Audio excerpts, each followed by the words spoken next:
ও বাংলার মুসলমান, শিক্ষা জাতির মেরুদণ্ড। শিক্ষাই জাতিকে উন্নত স্তরে পৌঁছায় দেয়। আর আমরা কি দেখতে পেলাম? ভারাক্রান্ত হৃদয় নিয়ে বলতে হয়, হৃদয়ের মধ্যে রক্ত খনন হচ্ছে। বাংলার জমিনে 92% মুসলমান, সেই 92% মুসলমানের দেশে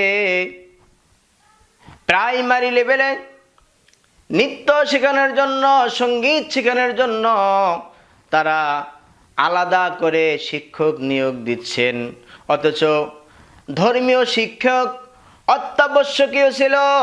একটা প্রাইমারি লেভেলের একটা ছেলে মেয়ে, সে কালিমা বলতে পারে না, সে উজুতে কয় ফরজ বলতে পারে না, গোসলে কয় ফরজ বলতে পারে না, একটি সূরা পর্যন্ত ভালোভাবে পড়তে পারে না।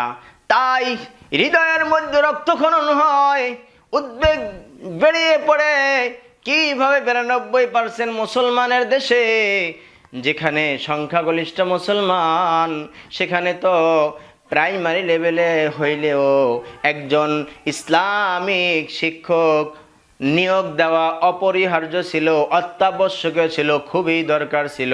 সেখানে প্রাইমারি লেভেলে সেই ধর্মীয় শিক্ষক না দিয়ে, ইসলাম শিক্ষার ব্যবস্থা না করে, তারা সঙ্গীত শেখানোর জন্য, তারা নৃত্য শেখানোর জন্য, তারা আলাদা শিক্ষক নিয়োগ দেওয়ার জন্য তারা পায়তারা করতেছে। হে বাংলার মুসলমান, সব জায়গা থেকে আমাদেরকে আওয়াজ তুলতে হবে। জুমার মেম্বারের প্রত্যেকটা মেম্বার থেকে আওয়াজ তুলতে হবে। যদি আমরা সত্যিকার অর্থে মুসলমান হয়ে থাকি, তাহলে আমাদের ছেলেমেয়েরা ওই নৃত্য শেখার দরকার নাই, সঙ্গীত শেখার দরকার নাই। অবশ্যই আমাদেরকে ধর্মীয় শিক্ষক নিয়োগ দিতে হবে ইনশাআল্লাহ। এই মর্মে আমরা উদারত আহ্বান করব সরকার মহোদয় এবং উপদেষ্টা মণ্ডলী, সবার প্রতি আমার উদারত আহ্বান থাকবে, এই নৃত্যর জন্য, সঙ্গীতের জন্য কখনোই আপনারা আলাদা শিক্ষক নিয়োগ দিবেন না।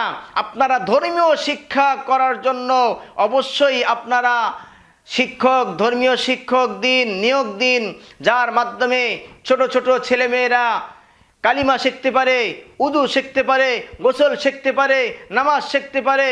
তারা যেন ধর্মীয় বিষয় একবারে প্রাইমারি থেকে নিয়ে ইউনিভার্সিটি পর্যন্ত প্রত্যেকটা সিলেবাসের সাথে যেন ধর্মীয় একটি শিক্ষা অবশ্যই থাকে, একটি সিলেবাসের অন্তর্ভুক্ত করা হয় এবং প্রত্যেকটা ক্লাসে ক্লাসে একজন করে হইলেও ধর্মীয় শিক্ষক নিয়োগ দেওয়া হয়। তাহলে এই বাংলাদেশের অবস্থা ভালো হবে, শান্তিময় হবে।